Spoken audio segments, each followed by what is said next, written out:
Good morning students, let us start today's online class. Today I am going to start chapter number 10, the great stone face second, and in previous lecture the great stone face first we have done in lesson number 9.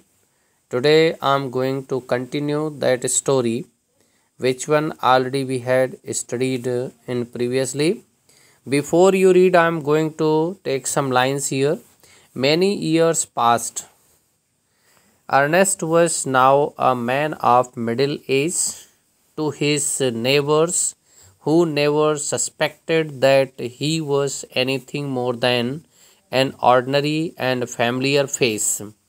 Actually, many years passed because Ernest was the young child, and after many years, Ernest became the middle-aged man.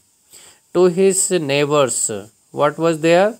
Who never suspected that he was anything more than an ordinary and familiar face. Means for his neighbors, it was not they never suspected at him, and they were thinking that Ernest was only an ordinary and familiar face. He was only a humble and hardworking. He was only humble, kind person, honest person, and hardworking, industrious person, though thoughtful person. Though he was a thoughtful in spite of these characters. But what about the old prophecy? Well, there is a question here, but what about the old prophecy? Was it over fulfilled? Let us read and find out. Students, there are three questions. What about the old prophecy?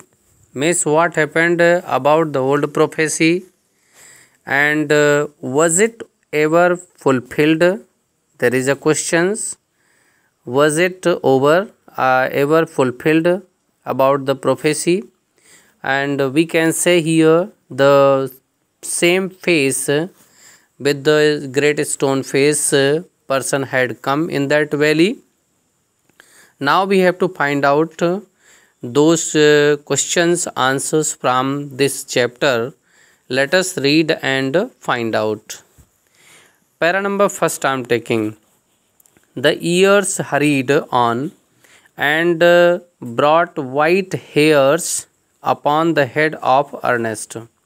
Means very fast year passed, and the white hairs came upon the head of the Ernest and made wrinkles across his forehead and furrows in his cheeks. Means, and very soon wrinkles also came in his face, in his forehead, and furrows also came in his cheeks. Furrows means deep space has come in his cheeks. He was an old man. Now he turned into an old man, but not in vain had he grown old. But it was not in vain. Means it was not in vain means we can say here just like very simply we can say not in व्यर्थ में नहीं हुआ, and but in not in vain had he grown old. Means so when he old or grown old, more numerous than the white hairs on his head were the wise thoughts in his mind. Means as much hair white hairs were on his head were the wise thoughts in his mind. Means according the numbers of the white hairs on his head, his means Ernest head, he was having a wise thoughts in his mind. Why the author narrator is saying so?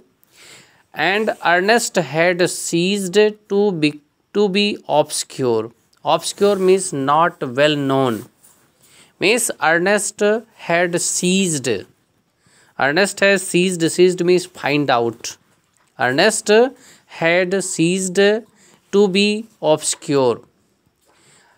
Means we can say from it Ernest has taken, and he became well known in the valley, unsought for, undesired, had come the fame which so many seek. Means what is here? Unsought, without any saying, undesired, which he wanted not to say, had come the fame which so many seek. Means they had come in his mind and make him familiar among the people of the valley. He had become famous beyond the limits of the valley. Not only he was famous in the valley, but outside of the valley also he became famous. College professors and even the active men of cities came from far to see and converse with the Ernest. You know, he was as much as famous so that the professors of the colleges and active men of the cities also had visited to him from the far places to talk to Ernest, because they were thinking they were getting lot of knowledge from him, and he received them with gentle sincerity. While they visit to him in the valley, always Ernest received them with the gentleness and sincerity and kindness, humbleness, and spoke freely with them of whatever came uppermost. Means whatever things were coming in front of him and whatever matter he was getting, he talked to them very freely, and he in this way he became most famous, or lay deepest in his heart are their own. Means the things which are in his mind are the thoughts which were present in his deepest part of the heart, and whatever his own thoughts he always shared with them very easily. While they talked together, his face would brighten. Means while he was talking with the professors and the active persons from the cities, and his face always brighten, and the comers also, means guests also, which were coming to him after getting or listening the thoughts, ideas of the Ernest, they also become very their faces also become brighten. Unawares means unknowingly, and shine upon them. Means unknowingly they shine upon them. Means this brightness comes in their face and in his face as with a mild evening light. It was just looking like a mild evening light appears in the sky. Likewise, the smile also appears, or the brightness also appears in their faces. Students, I am taking next pair also. While Ernest had been growing old, God had granted a new poet to this earth. Means while the Ernest was growing, Ernest had been growing old. In the same time, God had granted a new poet onto this earth.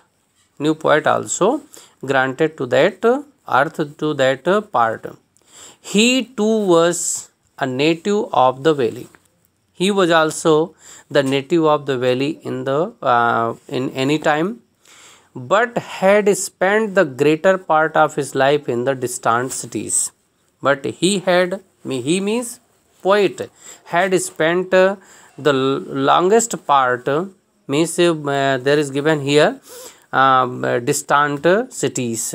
Means spent the greatest part, means longest time of his life he spent in the distant cities, pouring out his sweet music everywhere.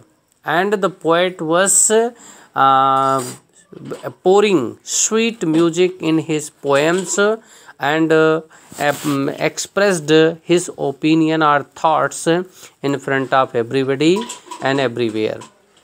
Neither was the great stone face forgotten, and he had also not forgotten anywhere the great stone face, for the poet had celebrated it in a poem. And for the poet, what was that? It had been celebrated in the poem, means poet had explained the thoughts about the great stone face in his poem. The songs of this poet found their way to Ernest, and the songs of the poet which he was using to sing always were getting the way to Ernest, means these were reaching to the Ernest at least. He read them after his customary toil. Customary toil means usual work, means he was always singing these songs after means unusual work, during the usual work, seated on the bench before his cottage doors, means while the Ernest was sitting on the cottage door on the bench, he was always using the songs which the poet was writing. As he read, he lifted his eyes to the mountain. It was the speciality with the Ernest that while he was singing the song of the poet, which was composed by the greatest poet of that valley, he was looking at the great stone face again and again and getting an inspiration of it. So students, we will discuss next paras in next lecture. Till then you have to go through it, read it many times and try to understand of this story. We will meet you next lecture. Till then, goodbye.